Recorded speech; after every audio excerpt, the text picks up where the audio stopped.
서울여자대학교 교육방송국은 코로나 감염 예방을 위해 마스크를 착용하고 방송을 진행하고 있습니다. 음질이 고르지 않더라도 양해 부탁드립니다.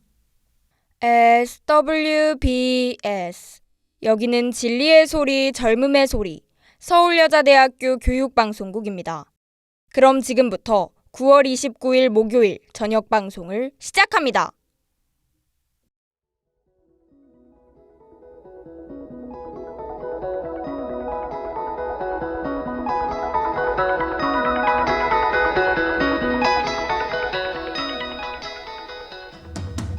신이들이 똑똑해지는 라디오 슈똥라 목요일 방송을 시작합니다. 안녕하세요, 손지우입니다. 안녕하세요, 백채원입니다.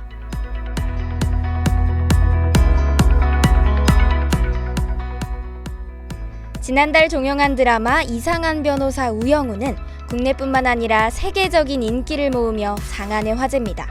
또 드라마 오징어 게임이 에미상을 수상하며 한국 영화와 드라마 등 K-콘텐츠의 저력이 다시 세계 무대에서 입증됐는데요.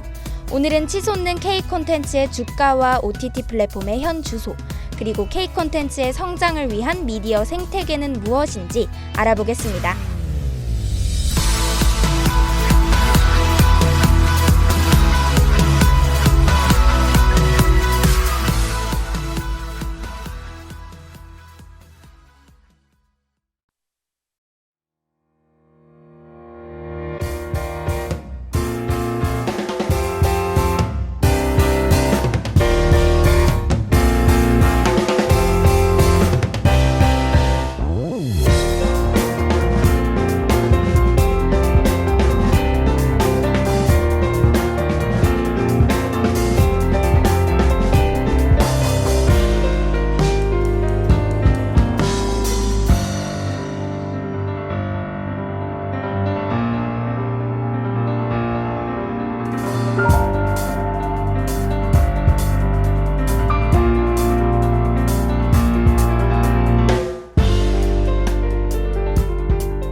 최근 넷플릭스 오리지널 시리즈 오징어 게임이 제74회 프라임타임 에미상에서 총 6개 부문을 석권해 K-콘텐츠의 역사를 새로 썼습니다. 사실 오징어 게임의 에미상 수상에 대한 기대감은 이전부터 부풀어 있었죠. 그렇습니다. 이 작품은 최우수 드라마 시리즈를 비롯해 13개 부문에서 14개가 후보에 올랐을 때부터 한껏 부풀어 있었어요. 하지만 단지 에미상 후보에 오른다는 것만으로 상을 받을 것이란 예상은 조심스러웠죠. 다른 상도 아니고 무려 에미상이니까요. 그러니까요. TV 아카데미라고 불리는 이 에미상, 특히 비영어권의 문을 열어준 적이 없어서 그렇잖아요. 맞아요. 이 오징어 게임은요, 한국 드라마 최초이자 비영어권 드라마 최초로 수상했기 때문인데요. 이는 미국의 상징적인 시상식이자 보수성으로도 이름난 에미상의 벽을 넘은 거죠. 외신들도 하나같이 새 역사를 썼다고 말하는데요. 정말 전례 없는 대기록을 세운 것 같습니다. 오징어 게임의 황동혁 감독의 수상 소감도 인상적이었는데요. 오징어 게임이 에미상을 수상하는 마지막 비영어권 시리즈가 아니길 바란다. 그리고 이 상이 마지막 에미상이 아니길 바란다며 시즌2로 돌아오겠다는 당찬 포부를 드러내기도 했죠. 맞습니다. 황동혁 감독은 수상 소감에 굳이 뼈있는 멘트를 집어넣었는데요. 이번 수상이 단지 에미상이 보여주는 일회적인 이벤트가 아니라 앞으로도 한국을 포함한 전 세계의 비영어권 시리즈들에도 문호가 열리는 그런 포문이 되기를 기대한다는 뜻으로 보입니다. 사실 영어권 시리즈들은 오징어 게임과 같은 어마어마한 성취를 내지 않아도 에미상 후보에 오르고 또 상을 받아가는 게 현실이니까요. 네, 그러니 황동혁 감독 또한 이번 수상이 비영어권에 그만한 성취를 내야 에미상을 받을 수 있다는 메시지로 남지 않길 바랬을 겁니다.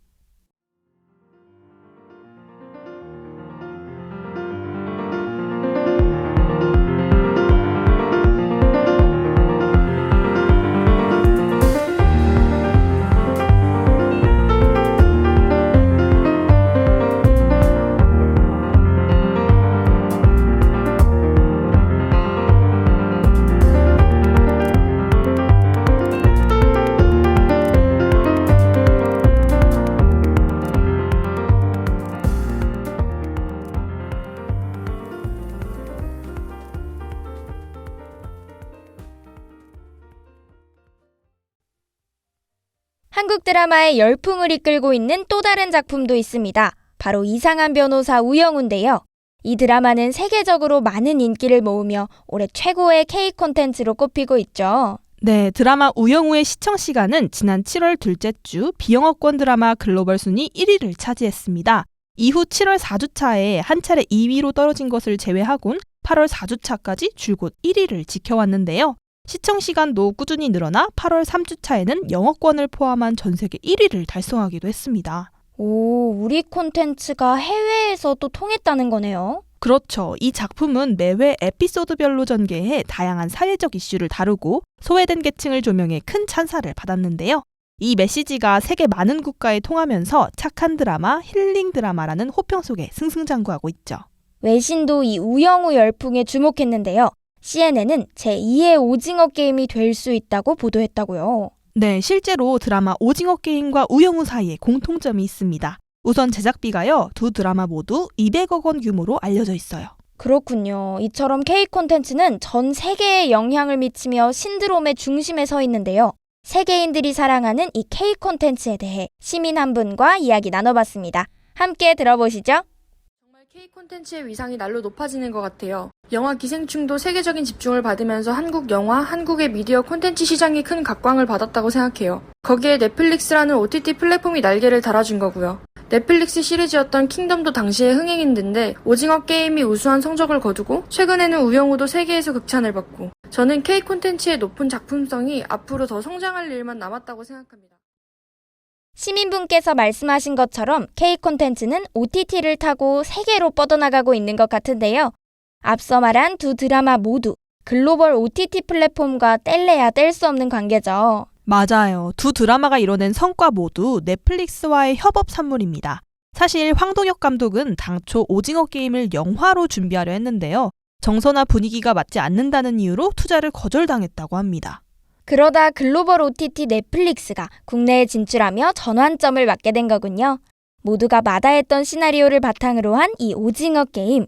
결국 넷플릭스 역사상 가장 인기 있는 시리즈가 됐잖아요. 맞아요. 황동혁 감독은 오징어 게임은 넷플릭스라는 플랫폼이 탄생하고 한국에 들어오지 않았다면 영원히 만들어지지 않았을 것이라며 미디어 환경 변화와 글로벌 플랫폼의 탄생이 이 작품의 탄생과 큰 인기를 가져다준 확실한 요인이라고 단언했죠.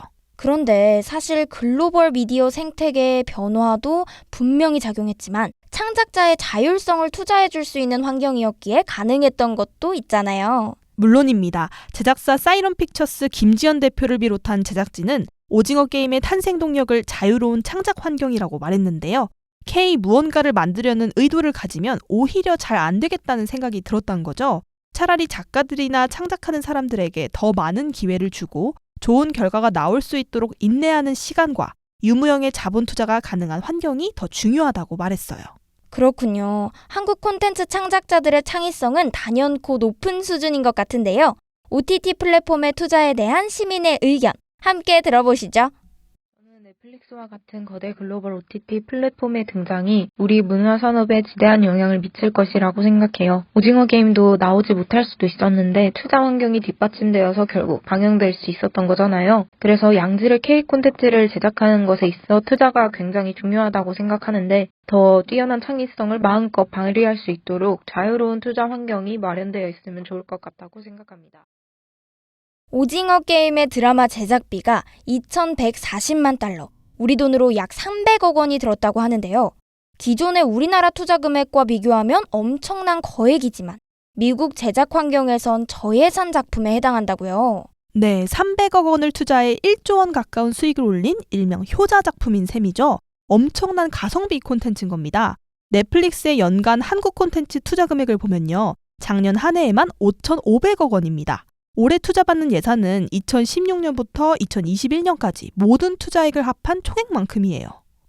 정말요? 그럼 약 8천억 원 정도네요? 네, 맞아요. 미국 드라마는 평균적으로 한 회차당 거의 100억 정도의 금액이 소요되는데요. 이에 비하면 우리 K 콘텐츠는 비교적 적은 예산임에도 엄청난 세계적 반응을 이끌어내고 있는 셈이죠. 그렇군요. 해외와 비교했을 때 투자 금액이 크지 않다 하더라도 글로벌 OTT 플랫폼이 아닌 일반 콘텐츠의 투자금과 비교하면 3배 이상 높다고 하더라고요. 맞아요. 이 OTT 플랫폼은 K 콘텐츠의 세계적 활약에 큰 날개를 달아주고 있는데요. OTT가 바꿔놓은 세계 콘텐츠 시장 그리고 K 콘텐츠의 도약에 대해 서울여대 언론영상학부 임정수 교수님과 인터뷰를 진행해봤습니다. 함께 들어보시죠.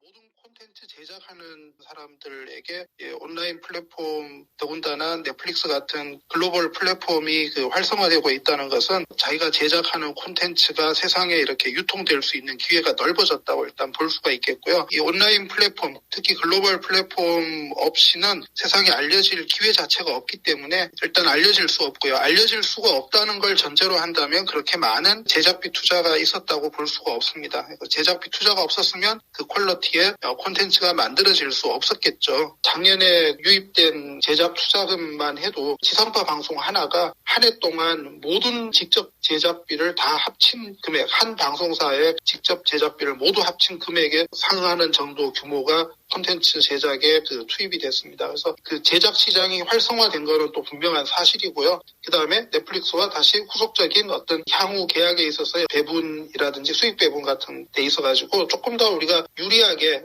접근을 할 수 있고요. 이런 작품들이 이제 하나씩 늘어가면서 우리의 협상력도 커지리라고 생각을 합니다.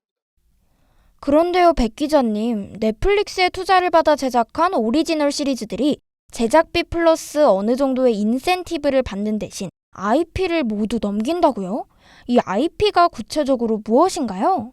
네, 이 IP는 지식재산권인데요. 사실 오징어 게임의 경우 어마어마한 경제적 이익을 넷플릭스가 얻었지만 제작자는 계약에 의해 보너스를 받았을 뿐 그 이상의 인센티브를 가져갈 수 없었어요. IP를 모두 넘기는 이런 계약은 인센티브는 물론이고 IP를 활용한 리메이크나 타장르 콘텐츠 개발 같은 기회를 모두 잃게 되는 거죠. 넷플릭스가 IP를 독점하고 있기에 발생하는 문제점이군요. 맞아요. 반면 이상한 변호사 우영우의 IP는 현재 국내 제작사들이 가지고 있어요. 그래서 앞으로 영화도 만들 수 있고 시즌2 제작 여부도 국내 제작사들이 결정할 수 있는 만큼 부가가치가 높습니다. 그렇죠. 리메이크 제안이 미국, 일본, 중국, 터키에서도 들어왔다면서요. 예전에 방영된 KBS 드라마 굿닥터도 미국에서 리메이크돼 성공적인 시청률을 기록했잖아요. 맞아요. 전미 시청률 1위 기록했었죠. IP를 우리 제작사들이 갖고 있는 게 정말 중요하겠네요. 그렇죠. 우영우는 종영했지만 한국을 제외한 다양한 국가에서 더 많이 재생될 가능성이 높아요. 지난 6일 발간된 신한금융투자의 콘텐츠 관련 보고서에 따르면 현재 넷플릭스는 자체적으로 10억 원을 들여 더빙 작업 중에 있다고 합니다. 또 KT그룹을 통해 굿즈 사업은 물론 웹툰 산업까지 확장되면서 우영우는 IP 부가수익 사업 면에서도 모범생이네요.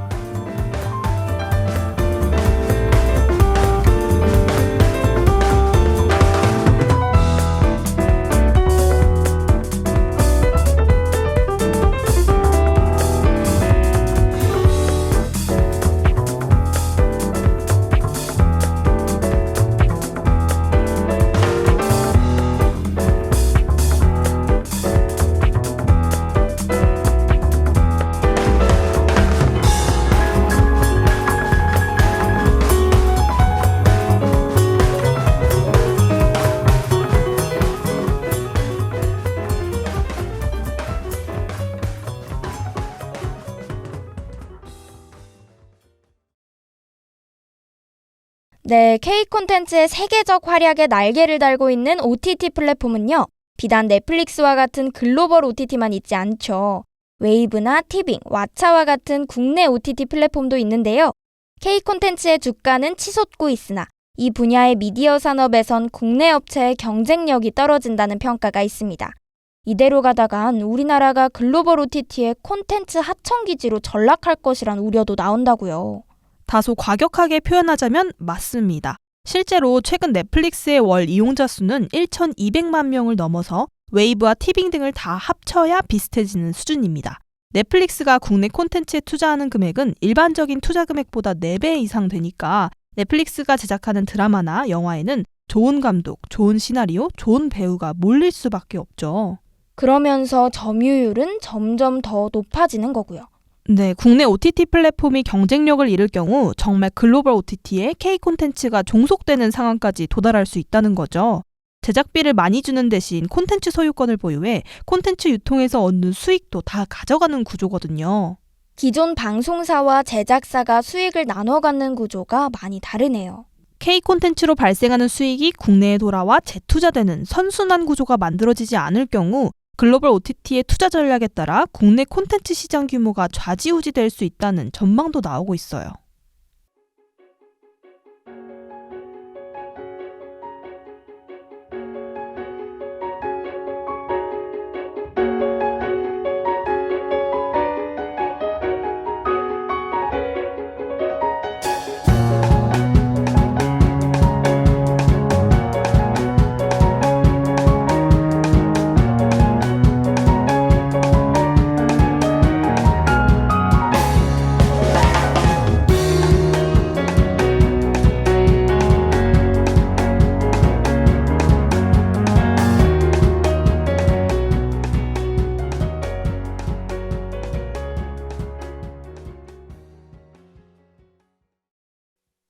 오늘 기자님과 K 콘텐츠 그리고 OTT 플랫폼에 대해 다뤄봤는데요. OTT 플랫폼이 바꿔놓은 콘텐츠 시장에서 K 콘텐츠는 세계인의 관심과 사랑을 받으며 새로운 지평을 열고 있습니다. 하지만 세계적 주목을 받는 K 콘텐츠는 몇 개의 숙제를 남겼네요.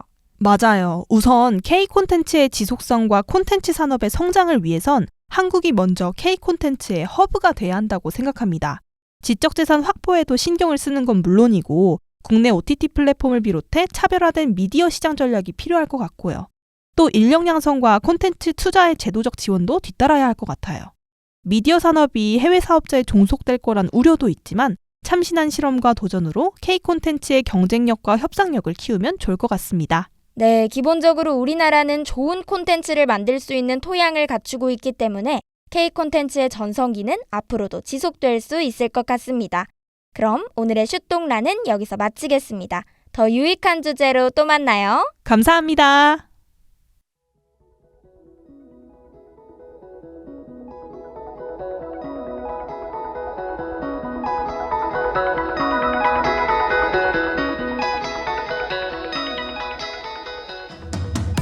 이상으로 슛동라를 마칩니다. 지금까지 제작에 제51기 보도부장 저널리즘 전공 2학년 백채원, 기술에 제51기 기술부장 저널리즘 전공 2학년 이마현, 진행에 제51기 아나운서부장 저널리즘 전공 2학년 손지유, 제51기 보도부장 저널리즘 전공 2학년 백채원이었습니다.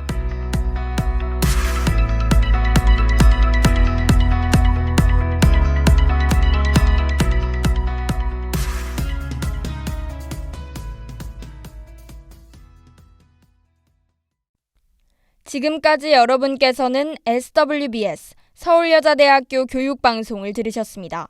서울여자대학교 방송은 월요일부터 금요일까지 오후 12시 30분부터 12시 50분까지 저녁 5시 40분부터 6시까지 총 60분간 정규 방송을 하고 있습니다. 지금까지 청취해주신 여러분께 감사드리며 이상으로 9월 29일 목요일 정규 방송을 모두 마치겠습니다. 여기는 진리의 소리, 젊음의 소리, 서울여자대학교 교육방송국입니다. SWBS